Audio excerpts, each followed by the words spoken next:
नमस्कार दोस्तों, स्वागत है आपका आर्ट ऑफ कैंडलस्टिक में। ठीक है दोस्तों, अब हम लोग आ चुके बिल्कुल हमारे नॉर्मल स्क्रीन के ऊपर। हैं दोस्तों, जैसे कि आप सब लोगों को पता ही है, हर किसी का टारगेट शेयर मार्केट में आने का मतलब पॉइंट क्या है? बस पैसा कमाना। और किस लिए आए हम लोग मार्केट में? अब इसके साथ शुरुआत करेंगे और धीरे धीरे करके कहाँ तक पहुंचेंगे। आसान रास्ता कौन सा है? नंबर 1 पे कौन सी चीज है जहां से आप मतलब लिटरली पैसा लगाकर चैन की नींद सोगे, आपका पैसा बन जाएगा?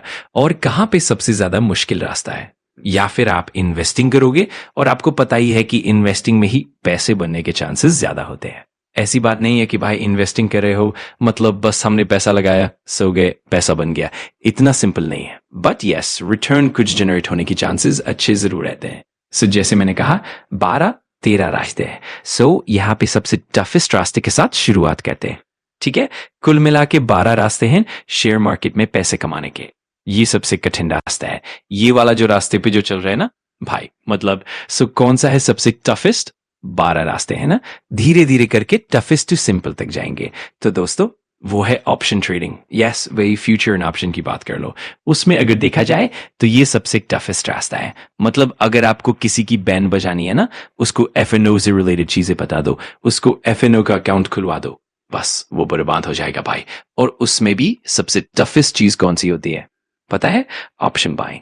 यस, ऑप्शन बाइंग सबसे टफेस्ट है। देखो, ऑप्शन सेलिंग, उसके लिए पैसा चाहिए, और ऑप्शन सेलिंग में भी रिस्क होता है। और होता क्या है, जो एक बिगिनर है वो सबसे 12 में से सबसे टफेस्ट चीज ही करने पर लगा हुआ है, एकदम बेसिक नॉलेज के साथ, कि मैं तो ऑप्शन बाय करूंगा। क्यों ऑप्शन बाइंग में जाता है? सबसे सस्ते सस्ते ऑप्शंस मिलते हैं ना भाई, out of the money option ले लेंगे। लगेगा भाई हम भी ट्रेडिंग कर रहे हैं। फायदा क्या होता है? एक्सपायरी आ जाएगी, आपका पैसा जो प्रीमियम का है उड़ जाएगा। हमें लगता है कि ठीक है यार, इतना सही तो नुकसान है। वो ऐसा करते करते उसकी लत लग जाती है, और कलेक्टिवली जब वो देखता है पीछे साल भर में कितना उड़ाया है, मुड़ कर देखेगा तो और कुछ रॉकेट साइंस नहीं है। बट वो लॉजिक होता है भाई उसके पीछे, और वो काफी खतरनाक होता है। ये जो ऑप्शन विप्शन से रिलेटेड चीजें रहती है, सबसे टफेस्ट है। और यहाँ पे अगर किसी बिगिनर ने हाथ डाला, उसका हाथ ही क्या, पूरा शरीर ही जल जाएगा। और यही होता है, सेबी भी बताता है 93% लोग लॉस में रहते हैं। बहुत सारे ऑप्शन सिखाने वाले भी, आपको पता है, वो खुद लॉस में होते हैं। वो ट्रेनिंग करवा करवा के, कोर्स बेच बेच के क्या करते हैं, अपना लॉस रिकवर कर लेते हैं। अगर खुद आप लॉस में हैं तो दूसरों को सिखाना थोड़ा मुश्किल हो जाता है।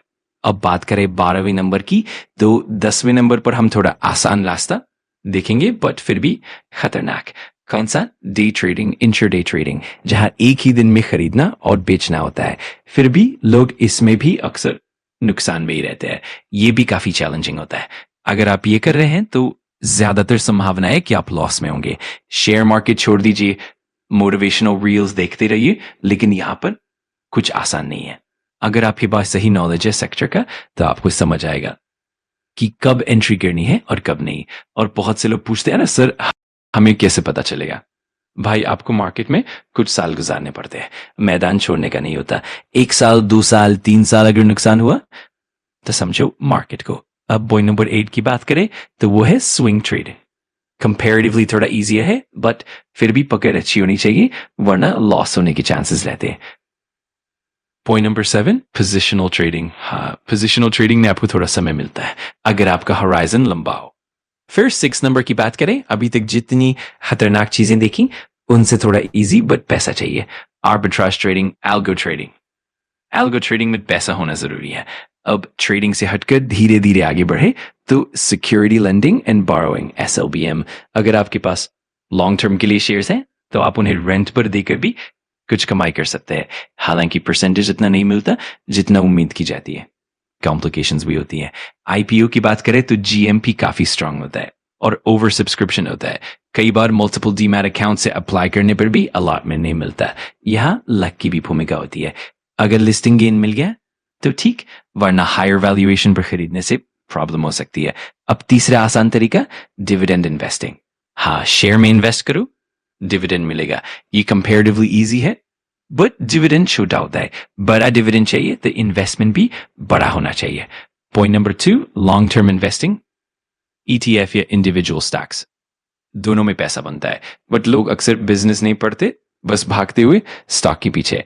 और नंबर 1 पर mutual fund investing. Mutual fund सबसे बेस्ट होता है। एसआईपी के थ्रू एंट्री करो, कोई टेंशन नहीं। 5% पैसा अलग रखो सीखने के लिए। अगर पूछा जाए शेयर मार्केट में सबसे ज्यादा पैसा कौन कमाता है? इन्वेस्टर। और इन्वेस्टर में भी एसआईपी गिरने वाला है। बस एक चीज है, एसआईपी में टिके रहना आना चाहिए। मार्केट गिरता है, साइडवेज चलता है तो लोग एसआईपी बंद कर देते हैं। तो दोस्तों यही पूरा रोड मैप है। सबसे टफेस्ट ऑप्शन ट्रेडिंग एफएनओ, सबसे आसान म्यूचुअल फंड एसआईपी। तो वीडियो को क्लोज करने से पहले यही कहूंगा, जो आसान पैसा बन रहा है वही लो। म्यूचुअल फंड में एसआईपी शुरू करो, कम से कम 1 साल के लिए, परिणाम खुद देखो। आशा करता हूं दोस्तों वीडियो आपको पसंद आया होगा। चाहो तो लाइक और शेयर कर सकते हो। मिलते हैं अगली वीडियो में, तब तक के लिए धन्यवाद।